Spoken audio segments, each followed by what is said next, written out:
जय श्री मित्रों, जय गुरुदेव, जय परशुराम। मित्रों, आज मैं जानकर लेके आया हूँ महाशिवरात्रि के महत्व के बारे में। पूजन सामग्री विशेष तौर पर क्या क्या उपयोग करनी चाहिए उसके बारे में, और एक मंत्र के बारे में। तो मैं जानकर शुरू करने से पहले, यदि कोई इस चैनल को नया है, पहली बार देख रहा है, तो कृपया मैं उन सबसे निवेदन करना चाहूँगा कि यदि जानकारी अच्छी लगे तो कृपया मेरे चैनल को लाइक कीजिए, शेयर कीजिए, सब्सक्राइब कीजिए और कमेंट कीजिए। मित्रों, मैं जानकर शुरू करता हूँ। महाशिवरात्रि वर्ष में एक बार आती है, जो सबसे बड़ी शिवरात्रि है। यह शिवरात्रि फाल्गुन मास की चतुर्दशी कृष्ण पक्ष को आती है। इस दिन महत्व यह है कि भगवान शिव और माँ पार्वती का मिलन माना जाता है, इस दिन हुआ था। और इस दिन आध्यात्मिक तौर में भी यह भी माना जाता है कि प्रकृति और पुरुष का भी मिलन हुआ था। इस दिन भगवान शिवरात्रि जो भी व्यक्ति करता है तो उसके सौभाग्य की, उसे आरोग्य की प्राप्ति होती है, उसके समस्त संकटों का नाश होता है और भगवान शिव और पार्वती जी की कृपा प्राप्त होती है। इस दिन पूरी रात को जागरण किया जाता है, चार पहर की पूजा की जाती है भगवान शिव की, और पूरे दिन व्रत करना होता है। एक समय आप खाना खा सकते हैं। और यह तो महत्व के बारे में हो गया। अब मैं आपको पूजन सामग्री के बारे में बताता हूँ, विशेषकर क्या क्या पूजन सामग्री में उपयोग करना चाहिए। जैसे अपने भगवान शिव को जल अर्पित करना है तो इसके लिए एक तांबे का कलश होना चाहिए, धूप बत्ती,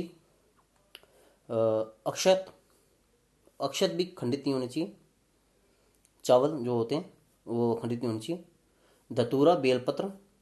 ये धतूरा बेलपत्र तो विशेषकर ये होता है, भगवान शिव को सबसे ज़्यादा प्रिय होते हैं।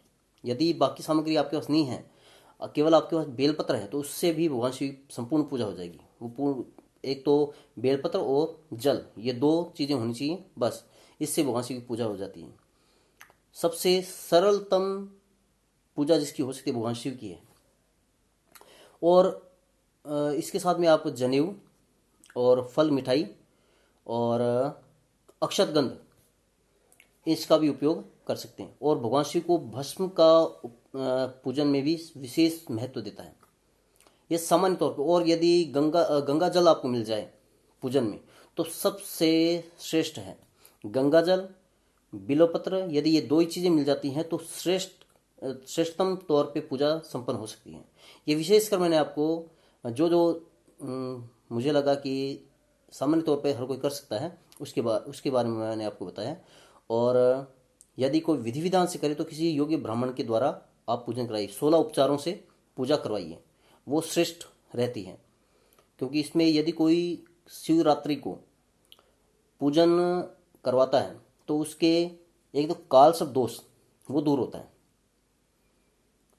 और जैसे हर काम रुक जाते हैं, वो काल सब दोष के कारण होते हैं, पितृदोष के कारण होते हैं, तो वो भी दूर होते हैं।